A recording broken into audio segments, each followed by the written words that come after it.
Existe un estado del corazón que transforma todo lo que toca, no cambiando las circunstancias externas que siguen siendo lo que son, sino modificando tan profundamente nuestra manera de recibirlas que es como si el mundo mismo hubiera cambiado. Este estado no tiene nada de espectacular, no requiere condiciones particulares, ni suerte excepcional, ni una vida preservada de las dificultades.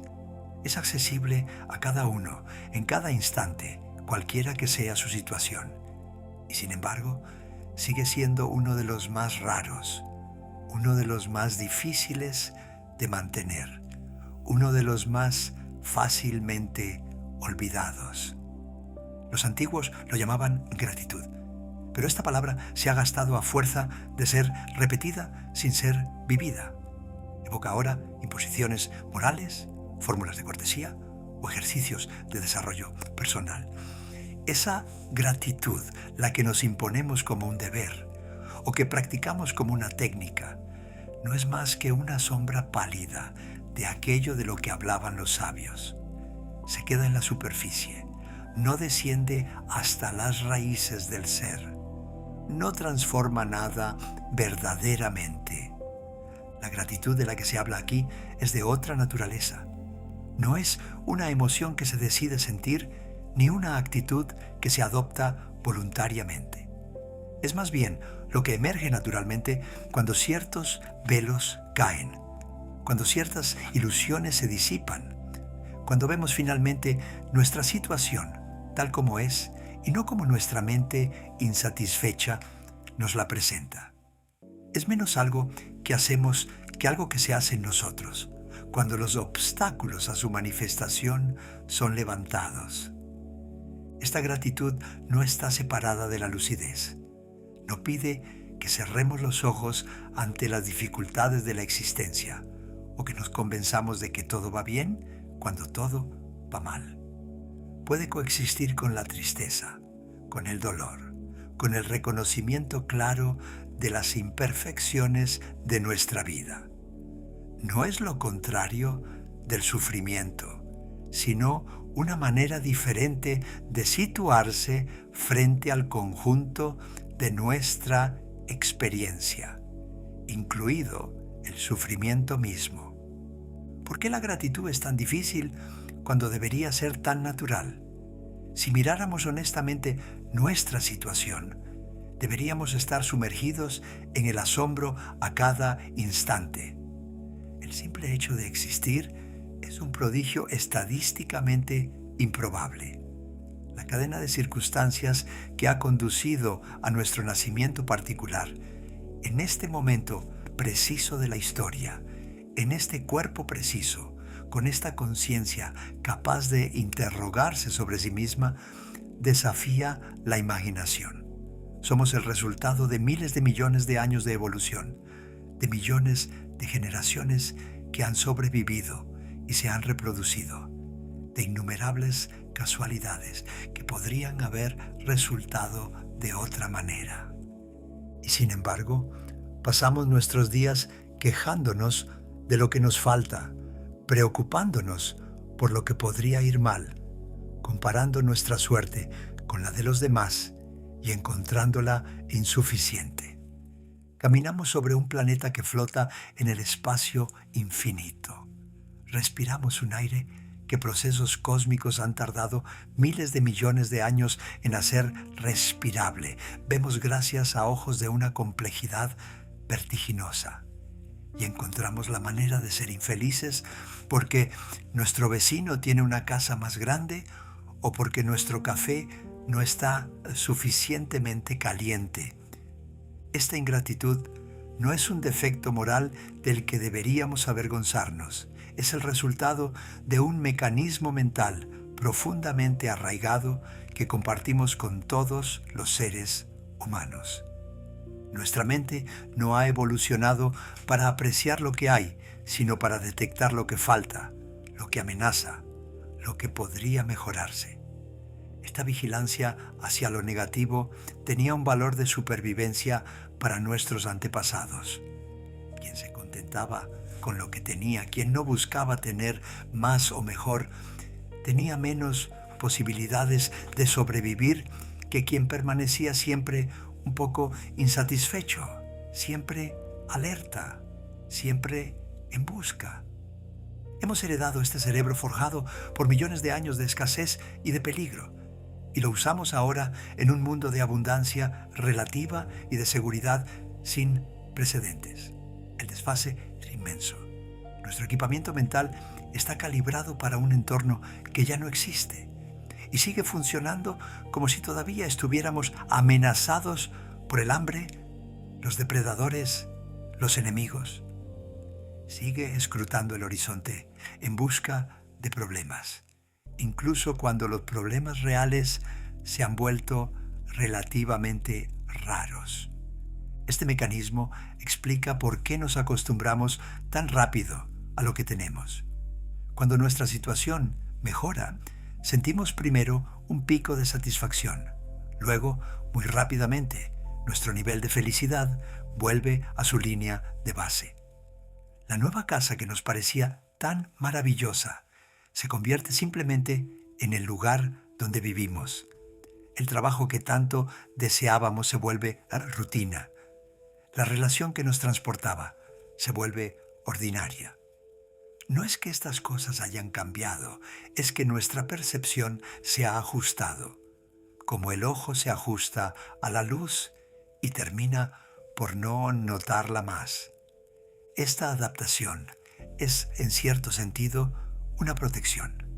Si permaneciéramos perpetuamente maravillados por todo lo que tenemos, quizás estaríamos paralizados, incapaces de funcionar, sumergidos por la intensidad de nuestra gratitud. La habituación nos permite dar las cosas por sentadas y liberar nuestra atención para otras tareas. Pero tiene un costo enorme. Nos vuelve ciegos a la riqueza de nuestra vida cotidiana. Nos encierra en un presente gris e insípido mientras vivimos en realidad en medio de maravillas. El problema no es tanto la adaptación en sí como el hecho de que sea asimétrica.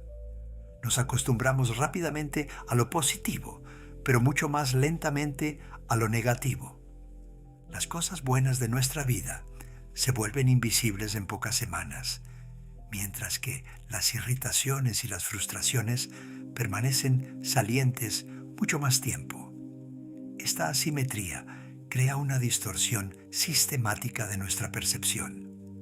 Terminamos viviendo en un mundo donde lo bueno es transparente y lo malo opaco, donde lo que va bien desaparece en el fondo, mientras lo que va mal ocupa todo el primer plano. Un viejo sabio taoísta enseñaba a sus discípulos pidiéndoles que describieran su jornada. Invariablemente comenzaban por las dificultades encontradas, los obstáculos, las decepciones.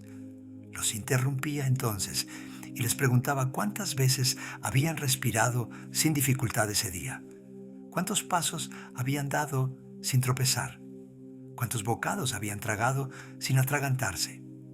Sus discípulos no sabían qué responder. Esas cosas no contaban, eran demasiado ordinarias para merecer atención. El sabio sonreía y decía que esas cosas ordinarias que no merecían atención eran precisamente los milagros de los que no podían prescindir, que su vida entera reposaba sobre esos cimientos invisibles que solo notaban cuando llegaban a faltar. El día en que respirar se volviera difícil, darían todo por un solo respiro fácil. Pero ese día sería demasiado tarde para aprender la gratitud. La gratitud auténtica comienza por esta simple capacidad de ver lo que hay, no de esforzarse en apreciarlo, no de convencerse de que se debería estar agradecido, sino simplemente de notar lo que la habituación ha vuelto invisible. Es un trabajo de percepción antes de ser un trabajo de emoción. Se trata de retirar los velos más que de añadir algo, de dejar de ignorar más que de fabricar aprecio. Esta visión requiere una desaceleración. Cuando corremos de una tarea a otra, de una preocupación a la siguiente, de un deseo a su sucesor, no tenemos tiempo de ver nada verdaderamente. Nuestra atención ya ha partido hacia lo que viene después. Nunca se posa lo suficiente sobre lo que hay para percibirlo en su plenitud. El mundo se convierte en un decorado borroso que atravesamos sin mirarlo, una serie de obstáculos u oportunidades a tratar lo más rápido posible. Desacelerar permite que la mirada se pose, y cuando la mirada se posa, comienza a ver lo que no veía. Los detalles emergen, las texturas aparecen, las cualidades se revelan. El rostro familiar que ya no mirábamos realmente vuelve a ser un milagro de complejidad y de belleza. La comida cotidiana que engullíamos distraídamente revela sus sabores, sus orígenes, el trabajo de todos los que han contribuido a ponerla frente a nosotros. El simple hecho de estar vivos, que dábamos por sentado como el aire que respiramos, recupera su carácter extraordinario. No es un ejercicio de pensamiento positivo donde uno se esfuerza en ver el lado bueno de las cosas. Es más bien un ejercicio de atención donde simplemente se deja de mirar a otra parte. El lado bueno estaba ahí desde el principio, simplemente lo atravesábamos sin verlo. La gratitud que nace de esta visión no es forzada, es la respuesta natural del ser humano frente a lo real cuando consiente finalmente en mirarlo. Hay en esta gratitud una dimensión que las palabras difícilmente capturan. Toca algo más vasto que la simple gratitud por las cosas buenas de nuestra vida. Toca nuestra relación con la existencia misma, con ese misterio fundamental de que haya algo en lugar de nada, de que estemos aquí para maravillarnos. Los contemplativos de todas las tradiciones han dado testimonio de esta dimensión. Hablan de una gratitud que no tiene objeto particular, o más bien cuyo objeto es todo lo que es. Esta gratitud no es una respuesta a algo específicamente agradable. Es una manera de situarse frente a la totalidad de la experiencia. Puede coexistir con el dolor, con la pérdida, con la dificultad, porque no está condicionada por las circunstancias. Es más bien el reconocimiento de la suerte increíble de ser conscientes, de poder sentir algo, incluso el sufrimiento. Esta perspectiva puede parecer extraña, casi absurda a nuestra sensibilidad moderna. ¿Cómo se podría estar agradecido de sufrir? No es exactamente eso. Se trata más bien de reconocer que la capacidad misma de sufrir es un aspecto de la capacidad de sentir, y que esta capacidad de sentir es ella misma el milagro fundamental. El ser humano que sufre sigue siendo un ser humano vivo, consciente, conectado al misterio de la existencia. Esta verdad no suprime el sufrimiento, pero lo sitúa en un contexto más vasto, donde ya no es la palabra final. Un maestro zen estaba gravemente enfermo, su cuerpo devastado por el dolor.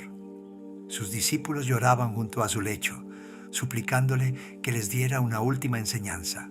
El maestro abrió los ojos, miró por la ventana el cerezo en flor y dijo simplemente: ¡qué suerte! Luego murió. Sus discípulos permanecieron largo rato meditando sobre estas últimas palabras.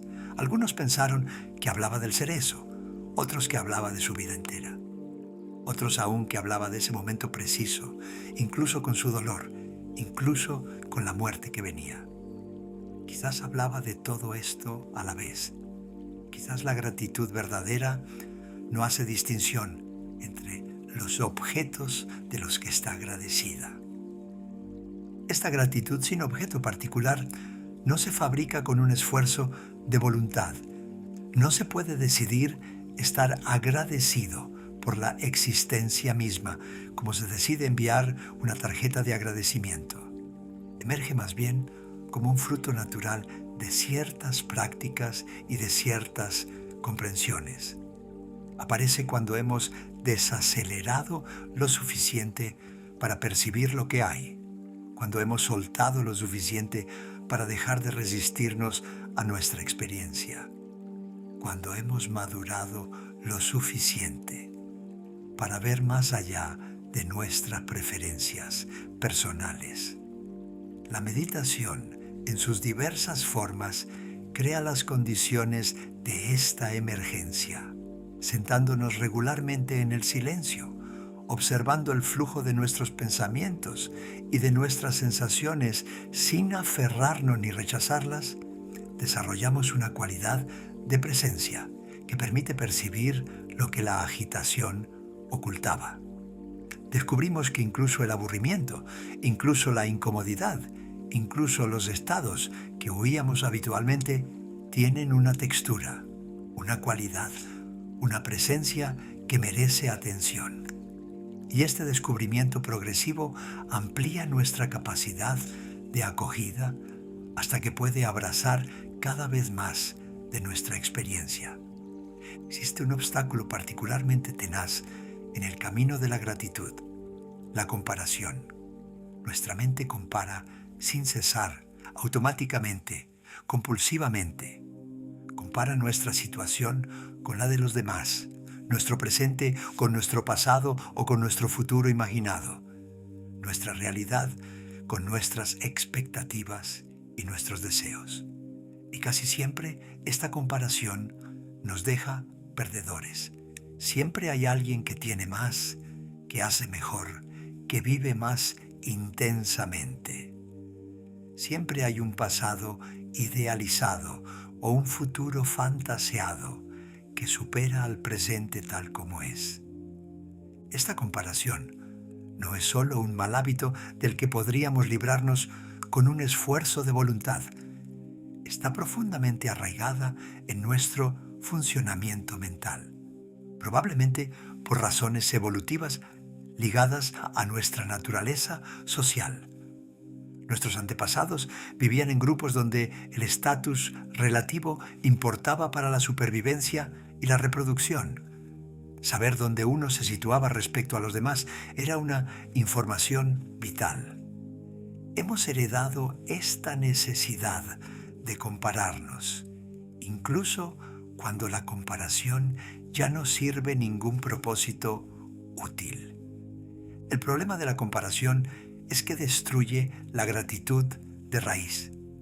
Nos impide ver lo que tenemos, mostrándonos constantemente lo que no tenemos. Transforma la abundancia en insuficiencia por el simple hecho de mirar a otra parte. El hombre que tiene una comida frente a él y que mira el banquete de su vecino no puede apreciar su comida. No es que su comida se haya vuelto menos nutritiva, sino que su atención está en otra parte, capturada por lo que no tiene más que por lo que tiene. La tradición taoísta advierte contra esta trampa con una insistencia particular. Enseña que el contento no viene de lo que se posee, sino del cese de la comparación. Quien deja de comparar se encuentra de repente rico de todo lo que tiene, sin que un solo elemento haya sido añadido a su situación. Es una riqueza que no puede ser ni robada ni perdida, porque no depende de las circunstancias externas, sino de una transformación de la mirada. Un campesino pobre trabajaba su pequeña parcela de tierra con herramientas gastadas. Un viajero le preguntó si no sufría al ver las vastas propiedades de su vecino rico. El campesino se detuvo, se apoyó en su azada y pareció considerar la pregunta seriamente. Luego respondió que cuando miraba la tierra de su vecino sentía dolor, pero cuando miraba su propia tierra tenía suficiente. Entonces había elegido mirar su propia tierra. El viajero le hizo notar que no era tan simple controlar su mirada. El campesino sonrió y admitió que era cierto, que le había llevado años aprender. Pero cada vez que sorprendía su mirada vagando hacia las tierras del vecino, la traía suavemente de vuelta hacia las suyas. Y con el tiempo, su mirada había aprendido a quedarse donde había algo que amar. Esta historia señala algo importante. La gratitud se puede cultivar, no esforzándose en sentir lo que no se siente, sino entrenando la atención a dirigirse allí donde la gratitud puede naturalmente emerger. Es un trabajo paciente, repetido, sin resultado garantizado, pero con frutos probables.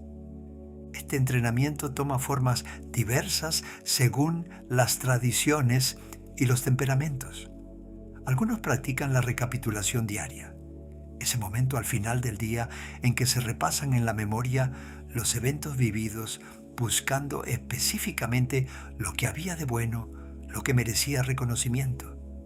No se trata de negar lo difícil, sino de reequilibrar una atención espontáneamente sesgada hacia lo negativo. Si nuestra mente nota automáticamente las 10 cosas que han ido mal e ignora las 100 que han funcionado bien, es legítimo corregir este sesgo con un esfuerzo consciente. Otros practican el aprecio explícito, el hecho de nombrar en voz alta o interiormente aquello por lo que están agradecidos. Esta verbalización no es mágica, pero tiene un efecto real. Poner palabras sobre algo lo vuelve más real a nuestra conciencia. Lo que permanece vago y no formulado se desliza fuera de nuestra atención. Lo que es nombrado adquiere una presencia más estable. Decir gracias por esta comida, incluso interiormente, incluso rápidamente, la vuelve más visible que simplemente comerla distraídamente. Otros aún cultivan lo que los budistas llaman mudita, la alegría compartida, el hecho de alegrarse de la felicidad de los demás en lugar de envidiarla. Esta práctica ataca directamente el veneno de la comparación. En lugar de ver la felicidad ajena como disminución de la nuestra, aprendemos a verla como aumento de la cantidad total de felicidad en el mundo. Felicidad de la que podemos alegrarnos como si fuera la nuestra. Esta transformación de la envidia en alegría compartida es uno de los ejercicios más liberadores que existen. La gratitud transforma no solo nuestra experiencia interior, sino también nuestras relaciones con los demás. El ser humano agradecido es naturalmente generoso porque no vive en el temor de la carencia. Quien se siente rico de lo que tiene puede dar sin calcular, sin temer empobrecerse. Quien se siente pobre, aunque posea mucho, retiene y acumula, siempre inquieto por lo que podría faltarle. Esta generosidad no es un esfuerzo moral, sino un desbordamiento natural, como una fuente que da su agua sin esfuerzo porque está llena y el agua tiene que ir a alguna parte. El ser agradecido da porque tiene demasiado para guardar, porque la circulación le parece más natural que la retención. Lo que ha recibido gratuitamente puede darlo gratuitamente. Lo que ha venido a él sin mérito de su parte puede ir hacia los demás sin exigencia de mérito. Esta generosidad crea círculos virtuosos. Quien da con gratitud inspira gratitud en quien recibe.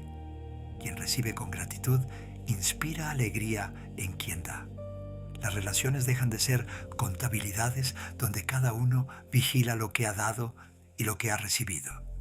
Se convierten en espacios de circulación libre, donde el don y la recepción se mezclan sin que se sepa ya bien quién da y quién recibe, porque los dos están presentes al mismo tiempo en ambas partes. La gratitud mejora también nuestra capacidad de recibir, que no es tan simple como parece. Muchas personas tienen más dificultad para recibir que para dar. Recibir les parece crear una deuda, una dependencia, una inferioridad. Prefieren dar porque esto los pone en posición de fuerza, porque preserva su sentido de autonomía. Pero esta dificultad para recibir corta el flujo de la generosidad tan seguramente como la dificultad para dar. Priva a los demás de la alegría de dar y nos priva a nosotros mismos de lo que se nos ofrece. Existe una gratitud que no concierne solo a lo que nos es agradable, sino que se extiende también a las dificultades que hemos atravesado. No una gratitud masoquista que amaría el sufrimiento por sí mismo, sino un reconocimiento de lo que las pruebas nos han enseñado, de lo que han desarrollado en nosotros, de la persona que nos han permitido llegar a ser. Esta gratitud es generalmente retrospectiva. En el momento de la prueba, sufrimos y querríamos que este sufrimiento cesara. No estamos agradecidos, estamos en lucha, en resistencia, en supervivencia. Es normal y humano. Pero cuando el tiempo ha pasado, cuando miramos hacia atrás con la distancia que da el alejamiento, vemos a menudo que esos momentos difíciles han sido giros, ocasiones de crecimiento, iniciaciones necesarias para nuestra maduración. La enfermedad que nos obligó a desacelerar nos ha salvado quizás de una vida de carrera frenética hacia ninguna parte. La pérdida que nos rompió el corazón nos ha abierto quizás a una profundidad de amor que no conocíamos. El fracaso que nos humilló nos ha liberado quizás de una ambición que nos desviaba. Estas reconversiones de lo negativo en positivo no son automáticas, no están garantizadas y no justifican el sufrimiento como si fuera bueno en sí, pero ocurren con suficiente frecuencia para que podamos mantener la mente abierta frente a las dificultades presentes, sin saber aún en qué se convertirán en el tejido de nuestra vida. Esta apertura no es optimismo ingenuo, no pretende que todo ocurra por una razón o que todo terminará bien. Reconoce simplemente que no estamos en posición de juzgar definitivamente el valor de un evento en el momento en que se produce. El campesino de la historia taoísta que responde quién sabe a cada golpe de la suerte, sea aparentemente bueno o malo, no es indiferente. Es simplemente consciente de nuestra ignorancia fundamental respecto a las consecuencias últimas de lo que nos ocurre. Un viejo alfarero trabajaba desde hacía 60 años en su arte. Un joven aprendiz le preguntó cuál había sido su mayor maestro. El alfarero reflexionó largo rato antes de responder que había sido el horno. Más precisamente, las veces en que el horno había fallado, en que las piezas habían salido deformadas, agrietadas, destruidas. Cada fracaso le había enseñado algo que el éxito nunca le habría mostrado. Cada vasija rota lo había obligado a mirar más atentamente, a comprender lo que no comprendía. Sin esos fracasos, dijo, habría seguido siendo el alfarero mediocre de sus 20 años. El aprendiz preguntó entonces si no lamentaba todas esas piezas perdidas. El alfarero negó con la cabeza. ¿Cómo podía lamentar lo que había hecho de él lo que era? Esas vasijas rotas eran el precio de su aprendizaje. Y ese precio, en retrospectiva, le parecía modesto comparado con lo que había recibido. La gratitud se profundiza cuando deja de ser condicional. Comenzamos siendo agradecidos por las cosas buenas que nos ocurren, lo cual ya está bien. Luego aprendemos a ser agradecidos también por las dificultades que nos han formado, lo cual requiere más madurez. Pero existe aún un nivel más profundo, donde la gratitud ya no es una respuesta a algo particular, donde se convierte simplemente en nuestra manera de estar en el mundo. Esta gratitud incondicional se parece a lo que los místicos describen cuando hablan de unión con lo real o de aceptación total de lo que es. Ya no elige entre lo que merece reconocimiento y lo que no lo merece. Acoge todo con la misma calidad de presencia abierta. No porque juzgue que todo es bueno, sino porque ha dejado de poner condiciones a su propia apertura. Este estado puede parecer inaccesible, reservado a algunos santos o sabios excepcionales, y quizás en su forma más acabada lo es efectivamente.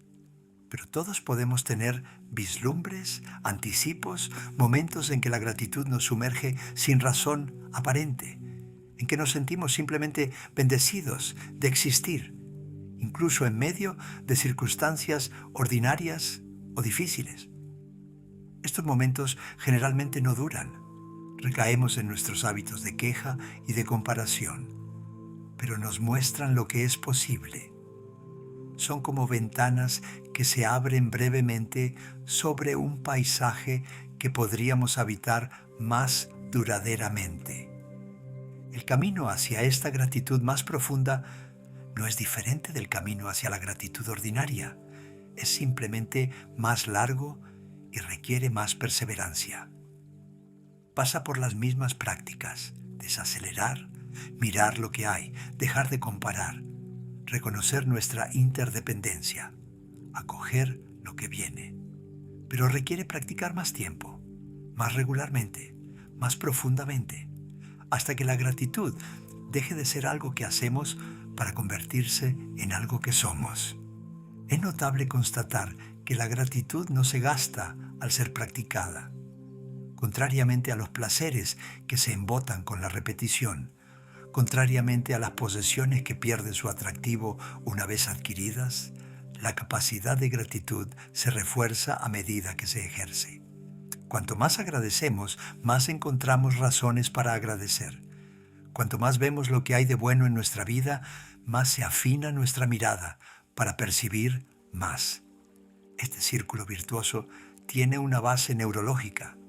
El cerebro refuerza los circuitos que usa y debilita los que descuida. Si pasamos nuestros días rumiando lo que no va, desarrollamos una competencia en la detección de problemas. Si dedicamos tiempo a notar lo que va bien, desarrollamos una competencia en la percepción de los beneficios.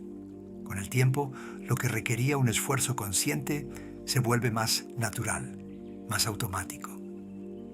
El sesgo negativo de nuestra evolución puede ser contrarrestado por una práctica intencional.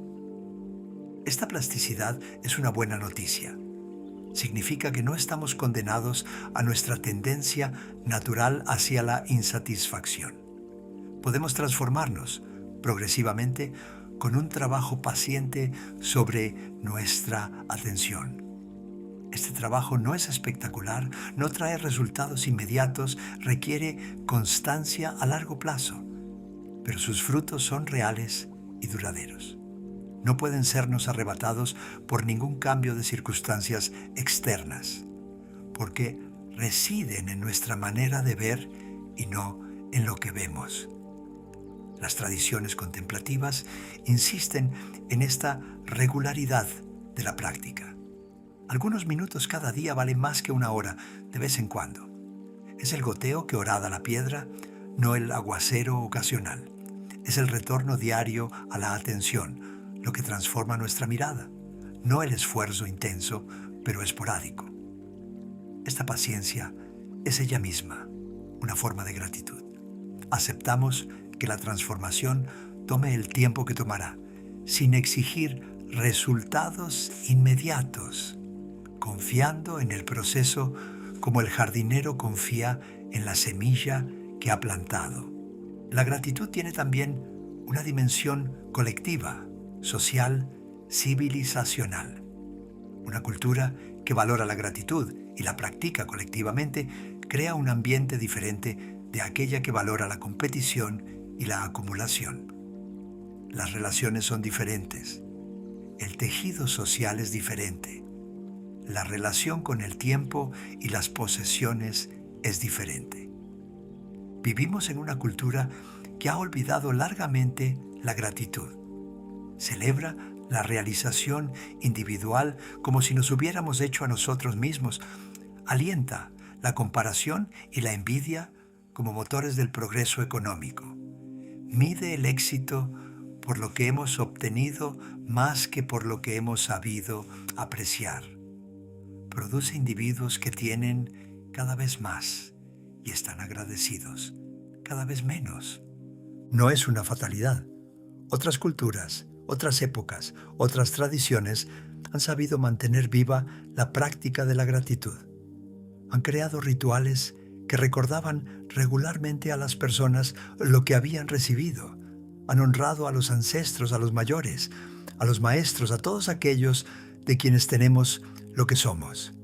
Han integrado el agradecimiento en los gestos cotidianos, antes de la comida, al amanecer, en la luna nueva, en cada cambio de estación. Podemos beber de estas tradiciones sin necesariamente adoptar sus formas particulares. Lo esencial no es el ritual específico, sino la intención que porta. Crear momentos regulares en que nos acordamos de lo que hemos recibido, en que nos sustraemos a la carrera para volvernos hacia lo que se nos ha dado. Estos momentos pueden ser simples, breves, adaptados a nuestra vida moderna, pero deben existir. De lo contrario, el olvido retoma el control y nos encontramos corriendo tras lo que ya tenemos. Una familia tenía la costumbre de compartir en la cena lo que cada uno había apreciado en su jornada. No era una obligación formal, solo una pregunta planteada naturalmente. ¿Qué hubo de bueno hoy? Los hijos crecidos de esta familia testimoniaron más tarde que esta simple práctica había moldeado su mirada sobre la vida. Habían aprendido a buscar lo bueno, a notarlo, a nombrarlo, no para negar lo difícil, que también tenía su lugar en las conversaciones familiares, sino para no dejar que lo difícil ocupara todo el espacio. Ese pequeño ritual diario había plantado en ellos una semilla de gratitud que había seguido creciendo mucho después de que hubieran dejado el hogar familiar. Volvamos al punto de partida. La gratitud auténtica no es un deber moral ni una técnica de bienestar. Es la respuesta natural del ser humano cuando ve claramente su situación. Es lo que emerge cuando los velos de la habituación, de la comparación y de la expectativa caen. No necesita ser fabricada, solo necesita que los obstáculos a su manifestación sean reconocidos y progresivamente removidos. Este trabajo de reconocimiento y de remoción de obstáculos es el trabajo de una vida. Nunca está terminado, porque los velos tienen tendencia a reformarse apenas los hemos apartado. La habituación vuelve, la comparación retoma, la expectativa renace. Es la naturaleza de nuestra mente, forjada por millones de años de evolución en un ambiente de escasez y de competición. No podemos cambiar esta naturaleza de golpe, pero podemos trabajar con ella, pacientemente, día tras día. Y este trabajo mismo puede ser ocasión de gratitud. Podemos estar agradecidos de haber encontrado estas enseñanzas, de tener la capacidad de practicar, de tener tiempo para dedicarnos a ello. Podemos estar agradecidos por cada momento de claridad, aunque fugaz, por cada desgarrón en las nubes que nos deja entrever el cielo. Podemos estar agradecidos por el camino mismo, no solo por el destino que promete. Porque quizás no hay un destino final, Solo hay esta marcha, este retorno siempre repetido a la presencia, este recuerdo constante de lo que ya está ahí. Y en esta marcha, en este retorno, en este recuerdo, algo se transforma silenciosamente. No nos volvemos perfectamente agradecidos de una vez por todas, pero nos volvemos progresivamente más capaces de gratitud, más prontos a ver lo que hay de bueno, más inclinados a recibir lo que se nos da. Un viejo maestro estaba en el umbral de la muerte. Sus discípulos le preguntaron si tenía arrepentimientos. Reflexionó largo rato, los ojos cerrados, recorriendo quizás en espíritu las décadas de su vida. Luego los abrió y dijo que lamentaba no haber agradecido bastante. No agradecido solo a las personas, sino agradecido todo. El sol cada mañana, la lluvia cuando venía, el silencio de la meditación, el ruido de los niños que jugaban. Había sabido esas cosas preciosas, pero no las había sentido suficientemente como preciosas.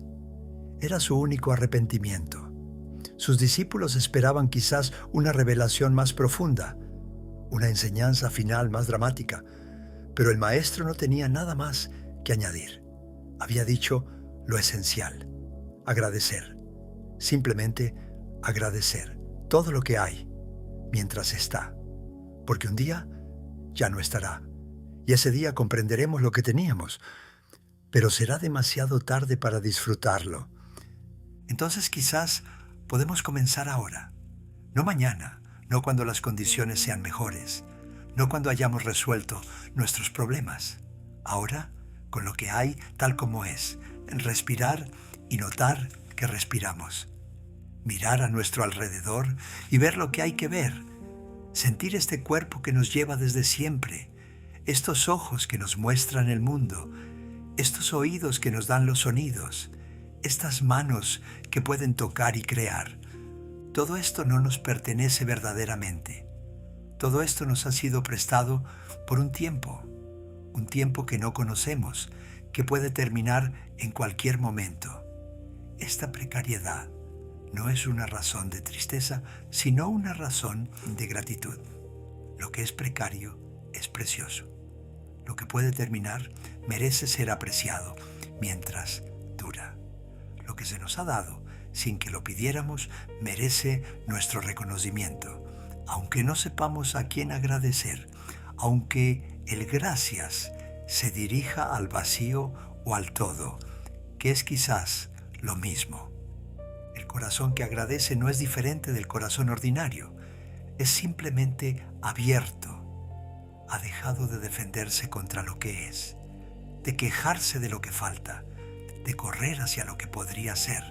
Se ha posado finalmente, y en este reposo descubre que todo lo que buscaba estaba ahí desde el principio, que la carrera era inútil, que el tesoro no estaba al final del camino, sino en cada paso del camino. Y este descubrimiento, este reconocimiento, esta visión clara de lo que siempre había estado ahí, eso es la gratitud.